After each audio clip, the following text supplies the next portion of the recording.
This week's crypto recap. A huge step forward for crypto custody in the US, another big Bitcoin ETF holder revealed, and the race between Solana and Ethereum heats up. We cover all this right now in the Collective Shift weekly recap, actionable insights and a breakdown into the market, all in under 30 minutes. As always, we'll start with a market update.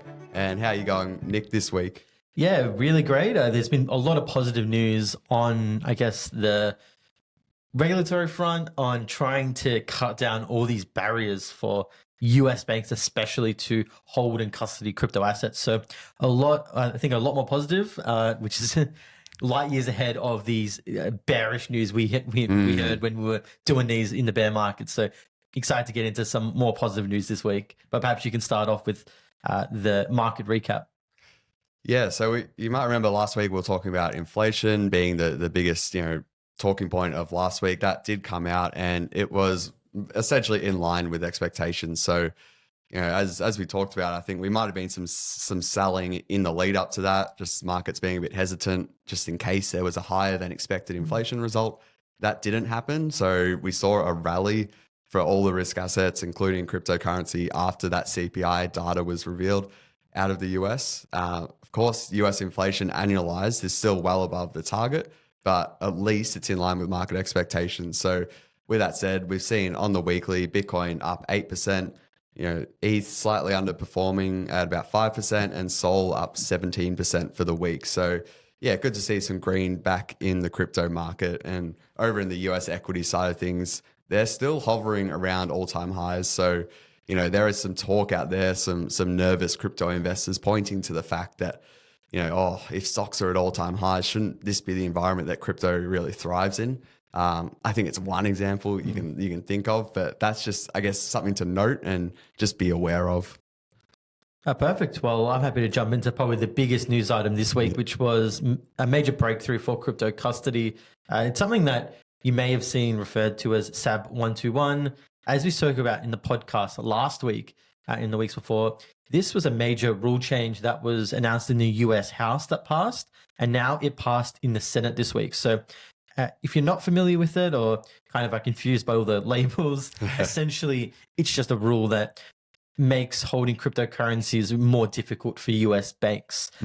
It doesn't allow the same, I guess, custody arrangement as other, I guess, assets in the space, and it requires more onus, requirements that effectively makes it near impossible for banks to really hold and custody cryptocurrency properly. So this is why it's a big deal is, hey, we got major banks who may be able to or wanting to enter the custody game to, hold these assets for their clients and for, retail users, but they just weren't able to. And so this is a huge change to now, some of the biggest banks, if this is not vetoed, to really get in and provide the next big unlock for the space, which is banking, using crypto with, trusted financial banks. Because at the end of the day, a lot of people don't want to go to Coinbase. We saw what happened with FTX. They want to go to people they trust. And for a lot of this, it's, your traditional banking infrastructure. So not sure if you were across this one, Matt, but I know now all the focus will be on whether, I guess, President Biden will veto it. He said that his team said he would. So this is where I think all eyes now on whether it vetoes. But a big notable here was that it passed much stronger fashion than people thought. They thought maybe they might get a few of these Democrats to allow, to kind of cross the floor and vote against Biden. But a lot of good showing here, which kind of places pressure on whether it will be vetoed or not. Yeah, I did see like some positive takes in response to that results because as you were saying, quite a lot higher than expected number of Democrats did break ranks, so to speak. And I suppose why that matters because to your point, the Biden office has more or less said, hey, even if you guys pass it, guys and girls, even if you pass it and present me with this change, I'm not going to approve it. But even regardless, they still went ahead and approved it. So it will be, some fireworks, hopefully, this week and in the coming days, perhaps, as they put more pressure and see what happens with that result. Because the Holy Grail, I think, or one of the dreams, I suppose, when talking about the size of the Bitcoin market and crypto market and the projections of it multiplying, a lot of people would say, well, a non-starter would be banks being able to custody it and that user experience issue it all of a sudden gets eliminated in terms of people not having to go out of their way to sign up to a new exchange when they can do everything just within their bank app. Yeah, we'll be putting out a good, I think, article this week for our newsletter, diving into why it matters and getting into that nitty and gritty. Because as I was doing some of the research into the Bitcoin ETFs and why I thought that that were kind of underappreciated in a way is because if you look at the stats and surveys that are being done by a lot of these firms, they say that a vast majority of people would get into cryptocurrency or hold cryptocurrency if they could do it from their current banking infrastructure, which is a huge unlock to know that there is a lot of people in the market that are still not accessing crypto just because they can't, hold it with your traditional banking infrastructure. And here in Australia, we're seeing some banks dabble into crypto custody, which we've made a few articles for members in the past, just explaining how that's a huge unlock. That I wonder how much of that is really priced into the market once we see the likes of the biggest banks around the world being able to just accept your Bitcoin and your Ethereum. It's a huge unlock, and one that I don't think can be understated enough of the importance of this. Yeah, it's such a simple factor that I think everyone just overlooks it because they're trying to find more complicated reasons for how crypto can go to the next level. But this one, of course, is the elephant in the room in many ways. But yeah, we'll move on to, these reporting season was just, came and gone in the US with respect to these institutional investors having to report, I guess, any changes in their material holdings. And, with that, we saw a lot of these institutions reporting that they, own considerable amounts or varying amounts of the new, I think, any of the new 11 Bitcoin ETFs that went live in January. So it was a lot of really, I suppose, positive sentiment coming out of these headlines. And really, I suppose, surprised a lot of people in terms of just the types of investors that were already getting exposure to these Bitcoin ETFs in a matter of only 4 or 5 months. Oh, well, it's technically till the end of Q1. So end of March already, there were so many institutions that had gotten exposure to these ETFs. So there was a few that we mentioned in the pod last week, but I think there was another big name. I think the state of Wisconsin.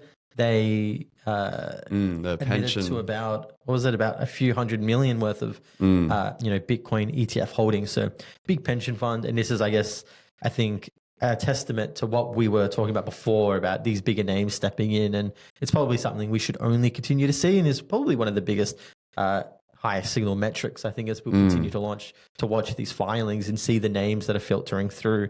Because I think in total, almost 1,000, about 937 financial firms disclosed Bitcoin ETF holdings in this period. So it's massive and pretty much one of the highest metrics we'll continue to look at in the market. Yeah, for sure. As we spoke about last week, the vast majority of these 937 won't be holding the ETFs for investment purposes. They'll be holding them for trading. So they don't really have any long exposure to Bitcoin.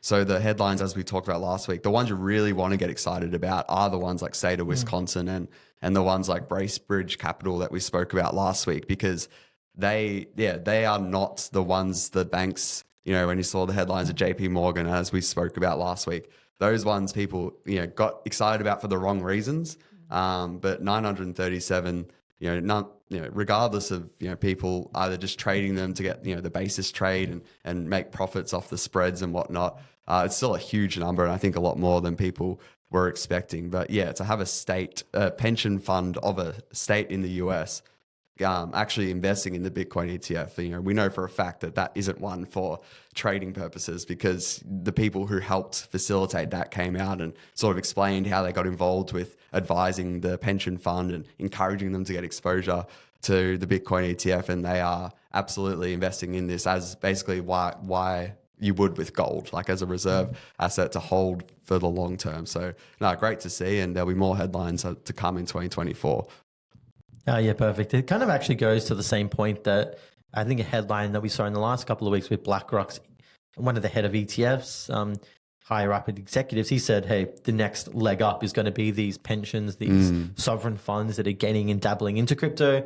So maybe this is a bit of a signal with state of Wisconsin, kind of showing that, hey, this is the direction that BlackRock is heading, and all eyes will now be on who's to follow. Yeah, 100%. In terms of some more court decisions, I think we spoke about this coming up in the past few weeks about the Tornado Cash founder, that trial came to a decision. Yeah, so Tornado Cash was such a big, I think, court case because it's a protocol that was deployed openly on Ethereum that, kind of added on-chain privacy. So if you had your Ethereum, you could send it through this mixing service and preserve some of your privacy on-chain, which is so important for a lot of people. But turns out that it was used by a lot of nefarious actors to launder a lot of cryptocurrency from different exploits that happen and different hacks. So the person who created this was sentenced in the Netherlands, and they were sentenced to 64 months in prison. So this was a huge deal because it throws open now the idea about what it means to, I think, deploy code on Ethereum, and who is ultimately, I guess, got to face the consequences for misuse of that code. So this could potentially have ramifications then to other cryptocurrency protocols potentially that aren't upholding different anti-money laundering or KYC services that would be the norm in traditional financial services. And this was what the court and the judge said openly about the ability to launder money through Tornado Cash. So huge court case, didn't go the way what the industry wanted, and I guess now we have to see the fallout and whether we'll continue to see any more, I guess, open source protocols or founders creating on chain, or whether they're going to sort of face the music as well. So this one's a kind of a damper on the positive news that we heard earlier, and we saw another one which was something called MEV, which is essentially just all the economic value that is on chains can be kind of exploited and manipulated by doing funny business by ordering transactions on the blockchain. That's a high level explanation. There's a lot more nitty gritty than that, but there was a group of, I think, a couple people who kind of exploited things in a negative way and forged a few things that led to a massive exploit. They were found or, being sentenced by the DOJ in the US. So a few high-profile court cases that are going through that have tangible impacts to the market. Yeah, for sure. Thanks for that update. In terms of altcoins, there continues to be many updates every week. We want to be covering the most important ones for you in this section. First one, starting off with Ethereum and gas prices hitting a 4-year low. Yeah, this is one that I think a lot of people will be surprised to see when they see their record low GWEI. I think it's been 4 years, as you mentioned, since 2020. So if there's anything that you want to do on chain on Ethereum, perhaps if you've got tokens that were lower value, that it didn't make sense to move because the gas prices were high, it's probably a good chance now to have a look on Ethereum mainnet, transfer coins around, to take advantage of these low gas prices. Even more complicated things like ENS, if there's any ENS names you want to do, or make changes that were traditionally really costly in the bull market and when gas prices were really high. It's a great chance now to get onto Ethereum and make those moves before the bull market heats up and potentially transactions increase, and so will total fees. And even if the prices of ETH goes up as well, will make things more costly from a dollar value too. So good tip there while gas prices are so low. In terms of airdrops, we continue to see updates every week with so many protocols and apps going live this year. ZK Sync, I think, finally, looks like it's getting close to airdrop. They hinted at the end of next month. They haven't officially said it yet, but it's looking like it could be the end of next month. So ZK Sync's been a long time coming. And then Blast as well. They've postponed their airdrop until the end of next month as well, and updated or increased the allocation, I think, of their gold points sort of substitute in the meantime as well. So lots of airdrops finally coming to market. The ZK Sync one, I think, is a long time coming, and I think it's kind of a running joke in the market at the moment because they've been teasing this airdrop for so long. And I think the big focus then would be, once they announce it, how much value will flee from the network, because that's always a high signal of how organic was the volume and the activity on chain, in terms of whether, ZK Sync will be a major L2, to watch and contend with the likes of Arbitrum or Optimism or Base. Yeah, for sure. In terms of Solana, we saw some, yeah, really, I suppose a milestone of sorts in terms of the metrics last week with the Solana network overtaking Ethereum L1 or the Ethereum mainnet in terms of daily economic value. So that's, defined here as transaction fees plus MEV. So yeah, maximal extractable value.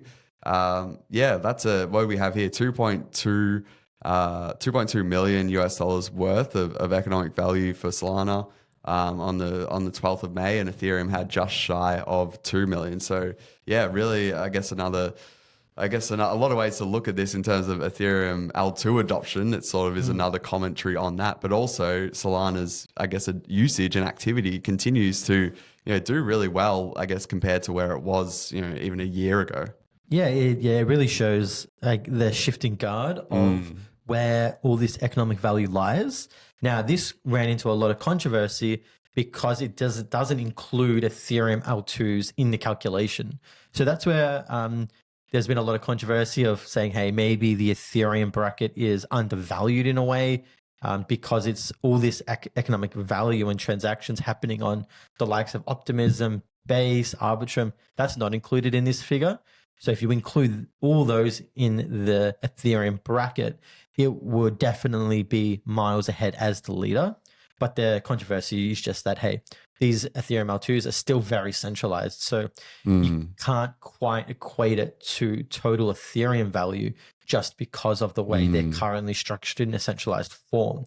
So this is going to be an open question. And once they do become, more properly aligned and inheriting the full security of Ethereum and greater decentralization, then we would start to see, I guess, the true, value in the ecosystems. Because at the moment, this is just comparing Ethereum L1 to Solana and its L1. So, but I think directionally it shows the attention that Solana is getting, and just the ability for Solana to continually to attract a lot of economic value that, for a lot of people is really important for why, you perhaps should be looking into Solana and why the Solana token is probably a positive thing. So this is going to be, I think, a core metric that we all should be looking at, especially as Ethereum L2s hopefully become less centralized, and we can start to see them attaining a lot more economic value that can be translated back to Ethereum.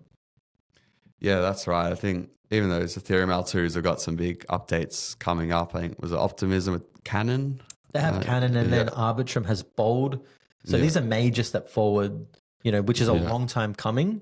And, we're going to really start to see how important the market views these steps forward, because at the moment it is a huge risk for these Ethereum L2s that they, do not have this, total security guarantees that they would like at this point.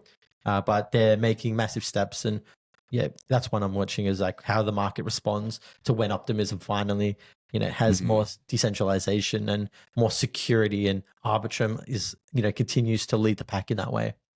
Yeah, so it's always a really hard thing to project. You'd think my mind goes more towards like institutions, when they're maybe looking to get involved in Ethereum or Ethereum L2, probably do their due diligence and identify these big risks. And my mind straight away goes to it's bullish from the institutional adoption argument side of things for Ethereum L2s.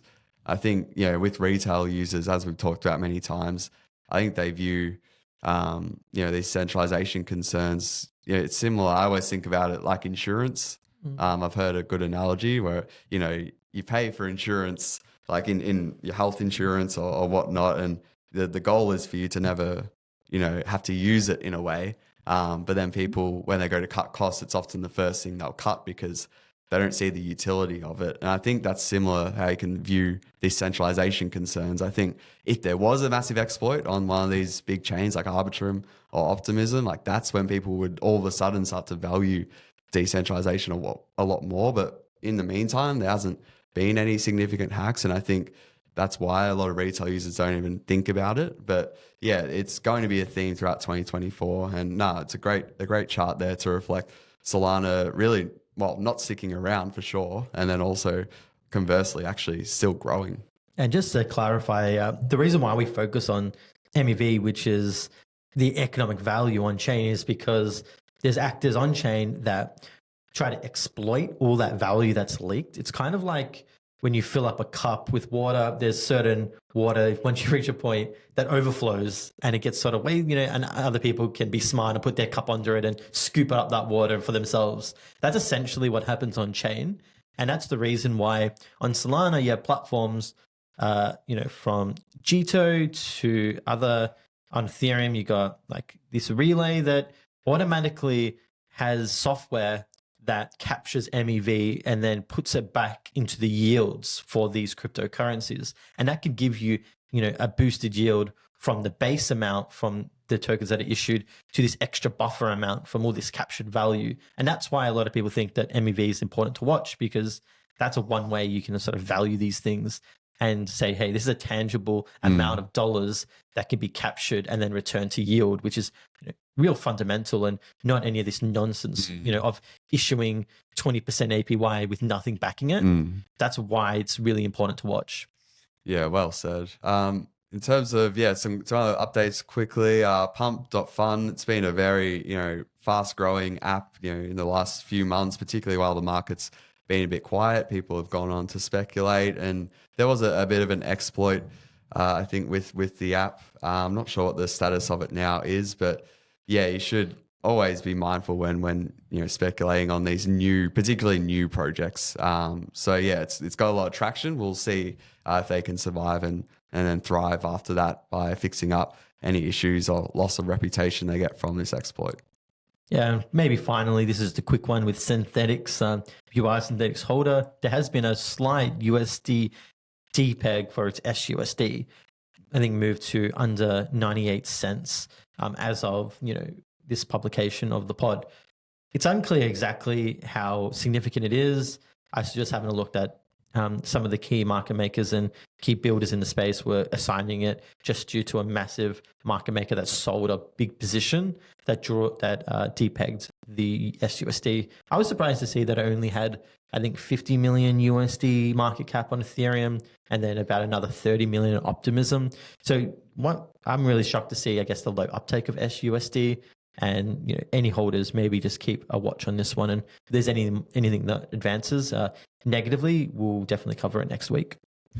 Yeah, for sure. In terms of things to look forward to, there was some pretty significant reports coming out last week that CME, so the world's largest derivatives exchange, is looking to actually list Bitcoin natively, so enable spot trading of Bitcoin, which is an enormous step towards again just getting access to Bitcoin in its, I suppose, raw form. So hopefully those reports, are in fact true, and we see some updates there from CME, in the weeks ahead. There was also Vanguard, so they got a new CEO, and apparently he was someone who was involved in, launching these Bitcoin ETFs, particularly IBIT for BlackRock. So Vanguard has always been viewed as the holy grail, in a sense that if they start to support and enable Bitcoin ETF trading on their brokerage platform. Currently they don't. They're one of the largest ones that don't allow trading of Bitcoin ETFs, and they don't allow their clients to trade Bitcoin ETFs. They're a lot more conservative. So this pro-Bitcoin new CEO, whether that gets the wheels in motion to eventually come to a day where Vanguard supports these Bitcoin ETFs, it could still be years away, but nonetheless, still noting. Yeah, and I think the final, most tangible thing to look forward to is, of course, the ETF decision by the US, by the SEC in the US. So this is happening on May 23, so it should happen right about when this public, just a day after this podcast goes live. We've widely talked about how there's a consensus denial that would happen or should happen. This is going to be a real test now to see exactly why the ETFs are denied, if true. And then again, if I think in the opposite direction, if we get a surprise approval, then that's going to potentially, hopefully, or would send Ethereum higher, considering that the consensus is a denial. I think at the moment, it's about a 10% chance of an approval on prediction markets such as poly markets. So one to watch, and especially the language used of why it possibly will be denied. And then going further, whether they deny everything all at once or whether they just push back any future ETF. So we dived into this into the newsletter. So if you wanted to dive more into the decision, perhaps we can link to next week's newsletter in the show notes. Yeah, you've got the 23, and then the second one was that 24 deadline, or May 24. So Van Eck, and then ARK Invest and 21 shares, they're joint ones. So they both have final decisions. So most likely they'll be announced on the actual day of the deadline. There's always a chance it could come a few days before, but that will be capturing the market's attention in the next week and a bit for sure. Rapid fire. So underappreciated or overappreciated this week. For me, underappreciated. I do know that consensus is coming up at the end of this month, and given the market, we're in a bull market now. I would be expecting there to be a lot of major project announcements at consensus. One I think we noted for members a few months ago was Chainlink. So Sergey, the CEO or founder of Chainlink, is on the main stage with the head of SWIFT, the SWIFT, the large payment network in the world. The head of digital assets is speaking with him on the main stage. Could just be a conversation. Could just be an announcement. I'm hoping, or keeping my eyes on that particular speech or session to see if there is an announcement with SWIFT that they've worked with for a number of years now. That's probably one of my most favorite underappreciated, because Chainlink had been pretty robust in forming really strong partnerships. And I even saw this week that they're forming more, I guess, connections to the traditional banking infrastructure. I know ANZ was one in Australia that they've been working with to test out, tokenization and ability to communicate to these blockchains. So definitely one to watch. What have you got for us this week, Nick? I've got, on a similar, I guess, idea of big institutions, we got Mastercard, because they come out and talked about their tokenizing bank deposits.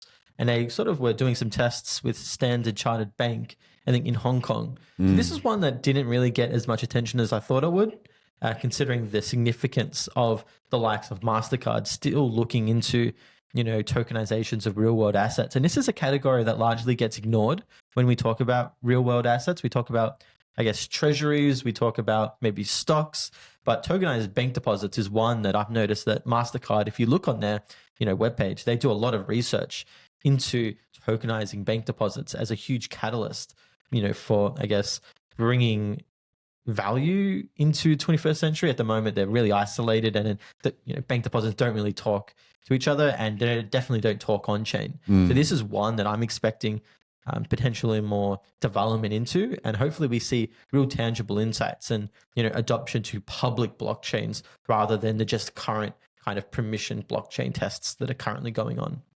Yeah, for sure. There's a lot moving. I think a big theme from the bear market was, while all the retail went away, the institutional adoption of crypto, continued as strong as it ever has, and a lot of research still and development, piloting of different projects still going on. So a lot to watch there. But for this week, we will leave it there. Nick did reference the newsletter last week about the Ethereum ETF update. We will, you'll be able to find that. We may link to it in the show notes. But if you did want that newsletter going forward, it is a weekly shift newsletter, an update on the market, and also major developments as well that you should know about going on in the space. So you can subscribe to that, collectiveshift.io/newsletter.